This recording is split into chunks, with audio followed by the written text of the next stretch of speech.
ನಮಸ್ಕಾರ ವೀಕ್ಷಕರೇ. ಗೌತಮ್ ಗಂಭೀರ್ ಭಾರತ ತಂಡದ ಹೆಡ್ ಕೋಚ್ ಆದ ತಕ್ಷಣ BCCI ಮುಂದೆ ಇಟ್ಟರು ದೊಡ್ಡ ಬೇಡಿಕೆ. ಈ ಸಿಬ್ಬಂದಿ ವರ್ಗ ನನಗೆ ಬೇಕು ಎಂದ ಗೌತಮ್ ಗಂಭೀರ್. ಇದರ ಸಂಪೂರ್ಣ ಮಾಹಿತಿ ಏನು? ಗೌತಮ್ ಗಂಭೀರ್ ಅವರು ಭಾರತ ತಂಡದ ಹೆಡ್ ಕೋಚ್ ಆದ ತಕ್ಷಣ BCCI ಮುಂದೆ ಇಟ್ಟ ದೊಡ್ಡ ಬೇಡಿಕೆಗಳು ಏನು ಎನ್ನುವ ಸಂಪೂರ್ಣ ಮಾಹಿತಿಯನ್ನು ಈ ವಿಡಿಯೋದಲ್ಲಿ ತಿಳಿಸುತ್ತೇವೆ.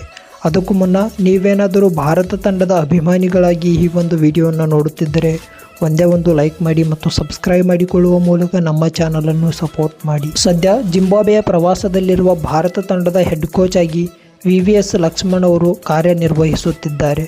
ಇದಾದ ನಂತರ ಜುಲೈ 27ರಿಂದ ಪ್ರಾರಂಭಗೊಳ್ಳಲಿರುವ ಭಾರತ ಮತ್ತು ಶ್ರೀಲಂಕಾ ತಂಡಗಳ ನಡುವಿನ 3 T20 ಮತ್ತು 3 ODI ಸರಣಿ ಪಂದ್ಯಗಳಿಂದ ಭಾರತ ತಂಡದ ಹೆಡ್ ಕೋಚ್ ಆಗಿ ಗೌತಮ್ ಗಂಭೀರ್ ಅವರು ಕಾರ್ಯನಿರ್ವಹಿಸಲಿದ್ದಾರೆ. ಗೌತಮ್ ಗಂಭೀರ್ ಶ್ರೀಲಂಕಾ ಪ್ರವಾಸವನ್ನು ಕೈಗೊಳ್ಳುವ ಮುನ್ನವೇ ತಮ್ಮ ಸಹೋದ್ಯೋಗಿಗಳ ಹುಡುಕಾಟದಲ್ಲಿದ್ದಾರೆ. ಸದ್ಯಕ್ಕೆ ಬಂದಿರುವ ಮಾಹಿತಿಗಳ ಪ್ರಕಾರ ಗೌತಮ್ ಗಂಭೀರ್ ಅವರು BCCI ಮುಂದೆ ನನಗೆ ಬ್ಯಾಟಿಂಗ್ ಕೋಚ್ ಆಗಿ ಅಭಿಷೇಕ್ ನಾಯರ್ ಅವರು ಬೇಕು, ಬೌಲಿಂಗ್ ಕೋಚ್ ಆಗಿ ವಿನಯ್ ಕುಮಾರ್ ಅವರು ಬೇಕು. ಇವರನ್ನು ಹೊರತುಪಡಿಸಿದರೆ ಜಹೀರ್ ಖಾನ್ ಅಥವಾ ಲಕ್ಷ್ಮೀಪತಿ ಬಾಲಾಜಿ ಅವರು ನನಗೆ ಬೌಲಿಂಗ್ ಕೋಚ್ ಆಗಿ ಬೇಕು ಎನ್ನುವ ಮೂಲಕ ಗೌತಮ್ ಗಂಭೀರ್ ಈ 4 ಹೆಸರನ್ನು BCCI ಮುಂದೆ ಇಟ್ಟಿದ್ದಾರೆ.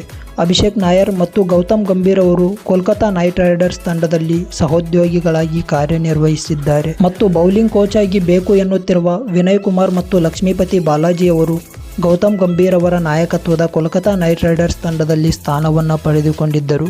ಇದರಿಂದಾಗಿಯೇ ಗೌತಮ್ ಗಂಭೀರ್ ಇವರನ್ನೇ ತನ್ನ ಸಹೋದ್ಯೋಗಿಗಳಾಗಿ ಪಡೆದುಕೊಳ್ಳುವ ಯೋಚನೆಯಲ್ಲಿದ್ದಾರೆ ಮತ್ತು ತಂಡದ ಫೀಲ್ಡಿಂಗ್ ಕೋಚ್ ಆಗಿ ರಾಹುಲ್ ದ್ರಾವಿಡ್ ಅವರ ಹೆಡ್ ಕೋಚ್ ವೃತ್ತಿಯಲ್ಲಿ ಕಾರ್ಯನಿರ್ವಹಿಸುತ್ತಿದ್ದ T ದಿಲೀಪ್ ಅವರೇ ಮುಂದುವರಿಯಲಿದ್ದಾರೆ ಎಂದು ಹೇಳಲಾಗುತ್ತಿದೆ.